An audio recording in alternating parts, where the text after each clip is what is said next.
everyone, my name is Dana Dominguez and I'm going to be giving you some tips on how to practice this year's rudiment sheet for your region audition. There are a lot of opportunities to dirty some of these rudiments up, right? The first thing I'd like to talk about is subdividing in the rests. That would be super beneficial, and that's one thing I had to work on when I was working up this rudiment sheet. So you're going from eighth notes to triplets to 16 notes, right, in the flam tap, flam accent, and single paradiddle. It's super easy to rush the rests. You have that rest in between each exercise.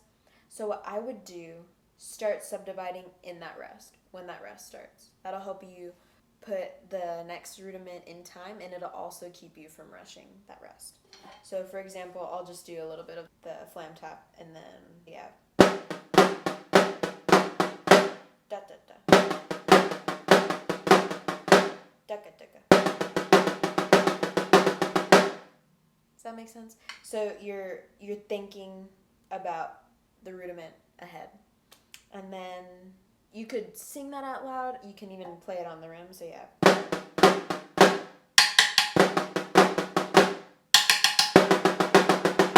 Just stuff like that. And if you do it multiple times, it'll be so ingrained in your head that when you're in your audition, you got your nerves, so that automatically makes you want to rush everything.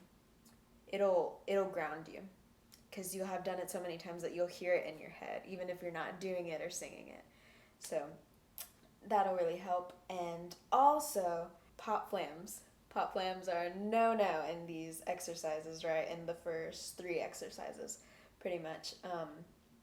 And the way that pop flams happen, like this is the cause of it, it is that the grace note is way too high. It's almost as high as the normal note. It's pretty impossible. I bet you could do it, but it's pretty impossible for you to pop if your grace note is as low as it should be, and if it's consistently low. So definitely isolate the hands. That is my big thing. Always isolate the hands, and I'll do that in a few of the other exercises. But with the flams, really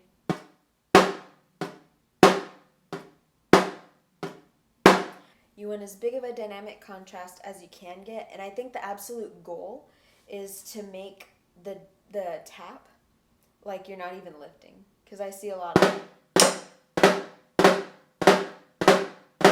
like that, and you don't even want that. I want literally you're letting this drop from your resting position. Does that make sense? That'll just keep it super clean, and if you can do that in all of the exercises, that'll be solid.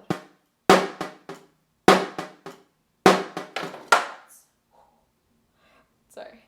That's the flam tap exercise. And then you got the flam accent.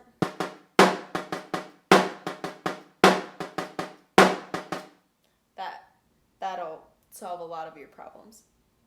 And then another thing is keeping the roll bass consistent throughout the roll exercises, right? So I think one awesome way to practice this is to take the doubles completely out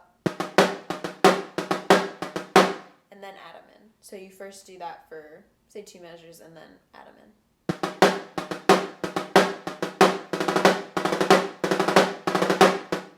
And you can do that with a 7-stroke.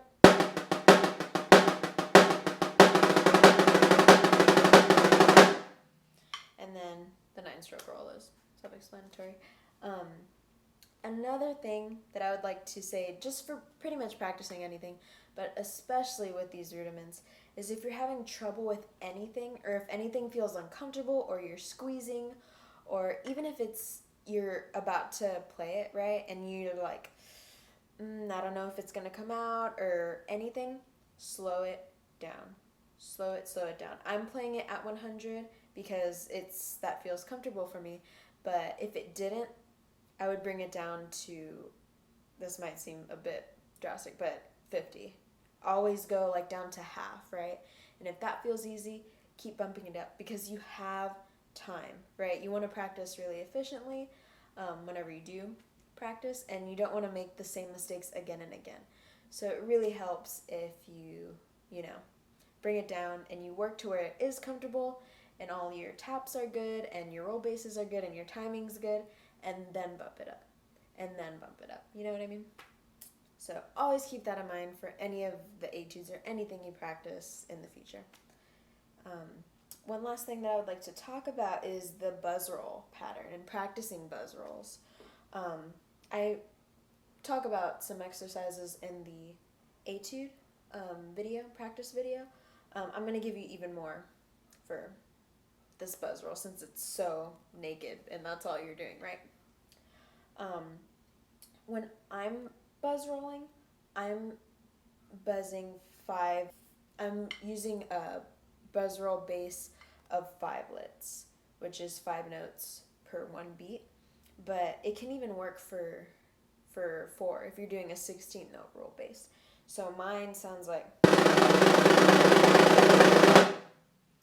I think it just fills it up, it thicks it up more, but you could easily do it with 4 too. I can understand the other roll bass might be a bit fast, or you could work up to it. Either way.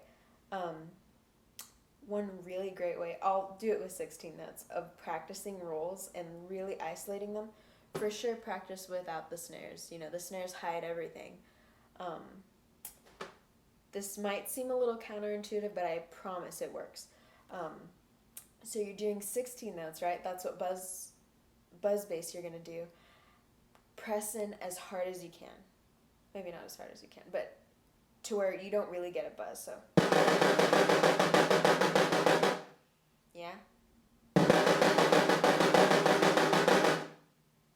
Doesn't sound very good, but you can hear how they're even, and if your hands are uneven, you'll really be able to tell. I'll do it. See, that you can tell the pressure is off. So then you fix it up to where they're the same. And then you buzz roll, and then it sounds way better. One way I do it is to start from that pressed in, and then come out of it.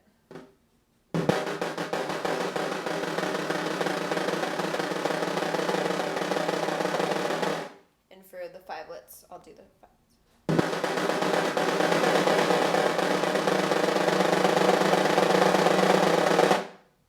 Make sense? Awesome. Well, I hope that you found some of these tips helpful, and I wish you luck on this year's Region audition.